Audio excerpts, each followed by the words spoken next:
It'll be interesting to explore how the institutions along this spectrum differ in their approach to this problem and in their intensity of service. Or this only.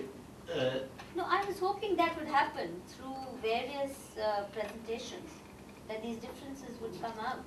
We'll see if it happens over the next 2 days. Yeah, it perhaps requires study in a fairly serious manner. It's a problem, it's an issue which needs to be looked into. Yeah, it hasn't been done. It needs to be looked into. Now, coming to the what I have been given to speak upon, this about 1.5 decades ago, we wrote a book. The title of the book was this, Annam Bahu Kruvita, the inviolable discipline of growing and sharing food in plenty.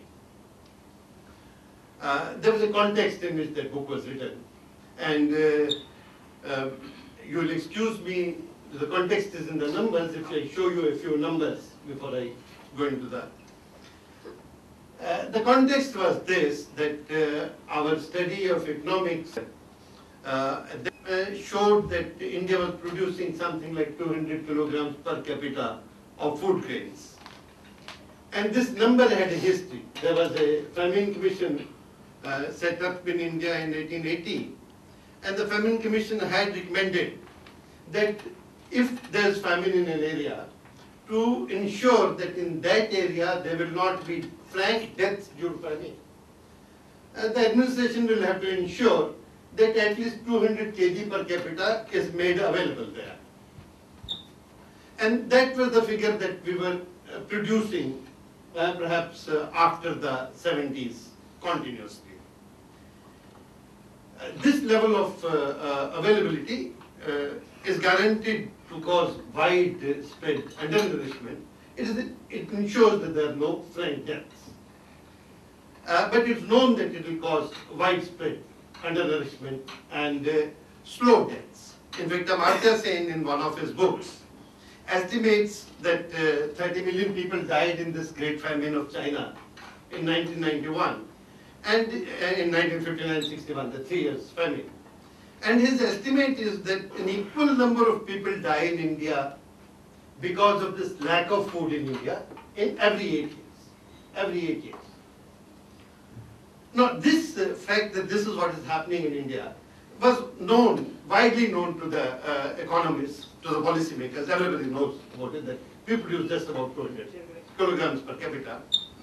And but when we talk to the policymakers or the economists, there were curious responses.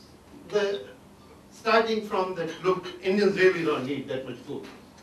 They can live on much less.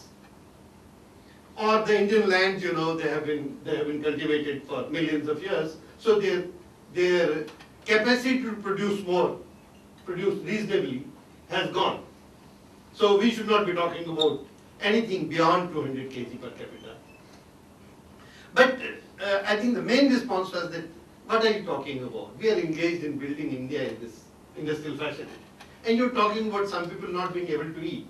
How the hell does that matter? How the hell does that matter? So when we heard that, we thought maybe we should look into what, if this is how modern India thinks, how did the classical India think about this issue of hunger, of food, of sharing of food, of growing food? And we are not very conversant with Sanskrit, and that's one of the reasons why I'm using this aid to memory.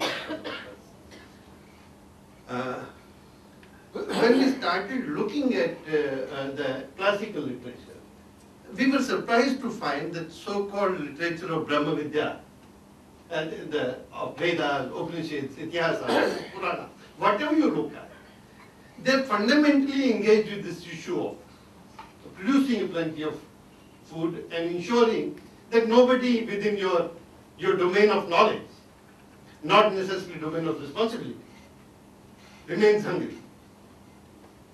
But I'll give you some idea of what we saw. But before that, this figures of 200 kg was the figure of when we worked on this issue. It was 1996. The situation today is much worse. In fact, the last 10 years, when we look at the figures, they're shocking kind of figures, and I should not be showing very many figures in this kind of audits, but a few graphs.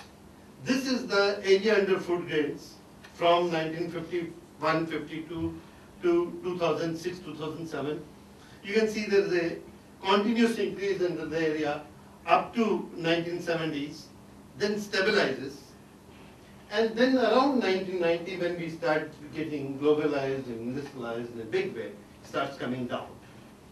It starts coming down, the area under food grain. And correspondingly, you see the food grain production per capita rising slowly, going up to 200 kg. And in the last 10 years, there's a decline of at least 10 kg per capita, which the data is showing. And this 200 kg is not what is available for consumption. 200 kg is what is produced, and that is considered the minimum. Out of 200 kg, you will have to take out seeds, you will have to take out wastage, you will have to take out at least some part for the animal feed. And what will be left will be much less than that. But that is going down for the last 10-15 years. This is all India. Some of the states, this Maharashtra is the most, the state which has taken most thoroughly to the current industrialization processes. And then the fall you can see from 190 to 90 kilograms per capita production in just about 10-15 years. When you look at the figures, I get surprised what is happening, how will people be living there?